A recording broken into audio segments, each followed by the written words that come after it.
The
Bakunawa is this great dragon, this huge snake that flies up into the sky and swallows the moon. And that to scare it, you have to make a lot of noise, you have to make a lot of sound. That supposedly the tribes would like bang their drums and make, yell at it so that it would spit out the moon again. But that's the most popular story I know as far as the Bakunawa is concerned. Actually, Bakunawa is a very Visayan god. It's the dragon that swallows the moon. And I just found it fascinating that when the Spanish priests came over and they started to Christianize the pagans, they demonized Bakunawa. And they made him the Satan, and they would say that Bakunawa would come and eat you, and the mothers picked it up and warned their children that if you don't behave, Bakunawa. So all of a sudden they turned Bakunawa into the demon. When I began this series, I thought Bakunawa would be one of the easier episodes to research. I was wrong. Researching the giant serpent sent me down a path which saw the need to create a chart with all Philippine beliefs and the regions those beliefs came from. In areas like Bicol, Bakunawa is known as a god, whereas in the Visayas, he is known as a colossal sea creature and adversary of the gods. In Mindanao, the Moon Eater is known as Minokawa and appears as a monstrous bird-like being. I was also required to spend more time tracking migrations and foreign influences, and after all that, I still didn't have the answers I was looking for. Bakunawa was first documented in 1637 by Father Alonso de Mentrida, then again in 1668 by Father Ignacio Alsina, who wrote the eclipse was called Bakunawa because a big snake by this name swallows the moon. In one of the first Bisaya Spanish dictionaries, the eclipse of the sun and moon was also called Bakunawa. While this provides evidence of belief in a mythical being swallowing the moon, I couldn't find any documented stories of Bakunawa, so I expanded my search to the surrounding countries.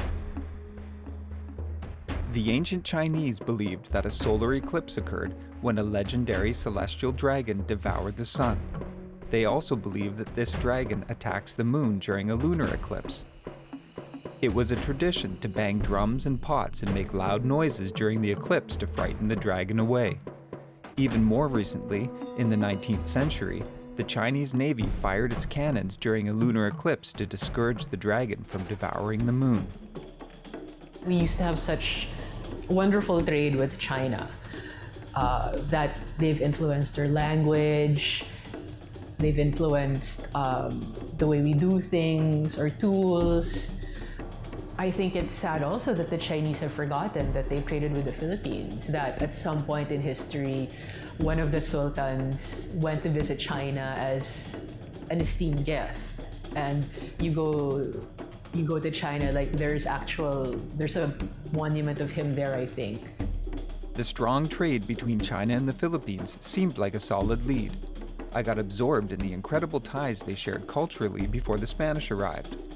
However, in the case of Bakunawa, the Philippine areas influenced by early Chinese contact, known as the Sinified States, did not match up with the areas that predominantly believed in Bakunawa. The regions did, however, match up with the areas under Indianized influence. In episode 1, we discussed how trade brought Hinduism to Southeast Asia, which influenced areas in the Philippines. This led me to stories of Rahu, a Hindu demigod who sought immortality by drinking a divine nectar. The sun and moon deities told Vishnu about this, and before the nectar could pass Rahu's throat, Vishnu decapitated him. The power of the nectar made his disembodied head immortal. To take vengeance, Rahu occasionally attempts to swallow the sun or moon. Since he is disembodied, his meal falls out his neck. The body of Rahu, known as Ketu, is said to have merged with the serpent. We know with certainty that versions of this story made it to areas in Southeast Asia, where Kala Ra'u is a demon. To this day, during a lunar eclipse, some people in Indonesia pound utensils which symbolize Kala Ra'u's body. It's thought that the demon feels the pain, causing the eclipse to end. There are other stories in Javanese mythology where Batara Kala is known as the god of the underworld, who is sent by the devas to Earth to punish humans for their evil habits. In addition to attacking the sun and moon, he devoured humans and children to satisfy his insatiable appetite. If we attach the evolution of Rahu to the expansion of the Indianized kingdoms in Southeast Asia, it clearly shows how stories were brought to the Philippines.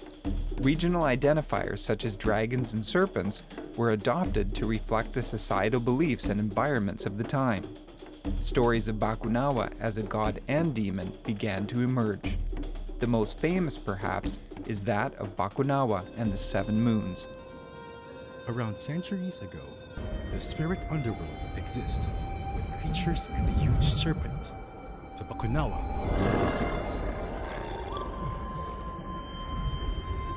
From his dark retreat among the caverns, he saw the 7 moons at night.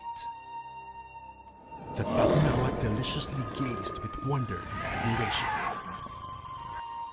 He jumped out, flew, and swallowed one of the moons. He yearned to have them, if he could only swallow them.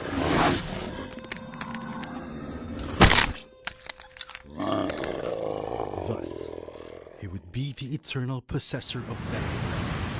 The glowing moon moved inside his body, but melted.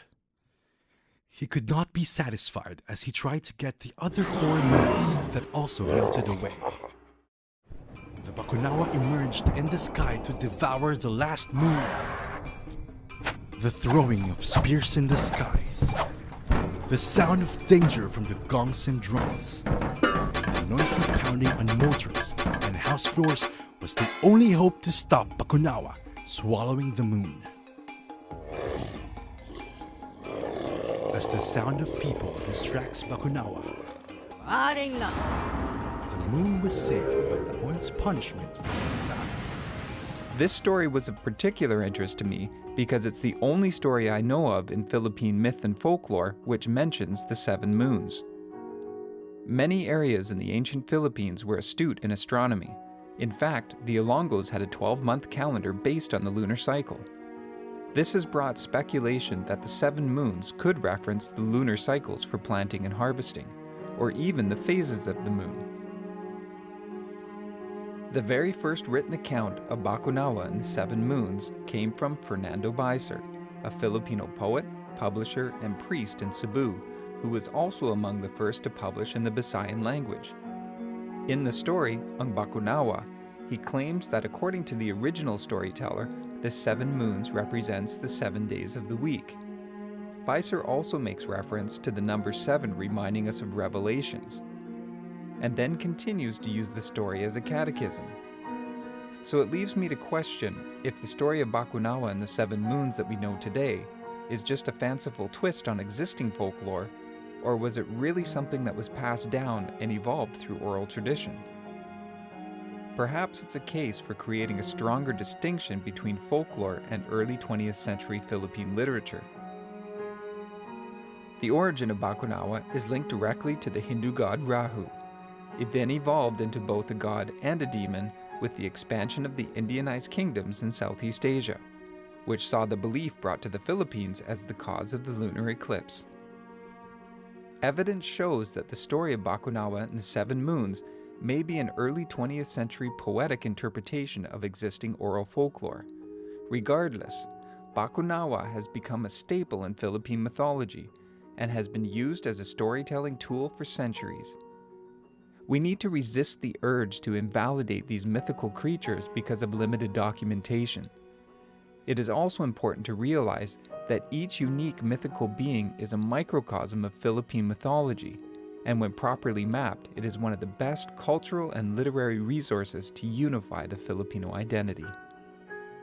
The young readers especially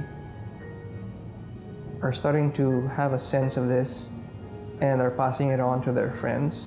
So a lot of the time it's just about, hey, we didn't know we had this. Why aren't we reading more about it? But I think it's open. It's an open field now.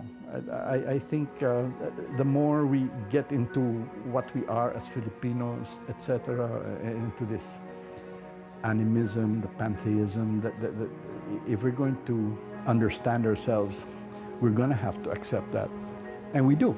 And the great thing about folklore, as far as we're concerned, is it is carried on till today, except that there is no formal place to learn all of it. It's still very much an oral tradition as far as we're concerned. We like being entertained, we like entertaining, and it comes from oral tradition, I guess. Oral tradition plus being conquered so many times, being colonized so many times, and being suppressed so many times up until martial law. You have the Spanish, you have the Japanese, you have martial law where Filipinos weren't allowed to express themselves. They weren't allowed to write anything because they might be killed. So what better way to do it than to just tell people stories? Our creatures, our myth, our beliefs, and our superstitions and rituals, found them cool. It was for me an assertion of identity and an assertion of belief. It was something native, a native kind of weapon that I could use to hack away at the, I guess, untruths that I saw out there.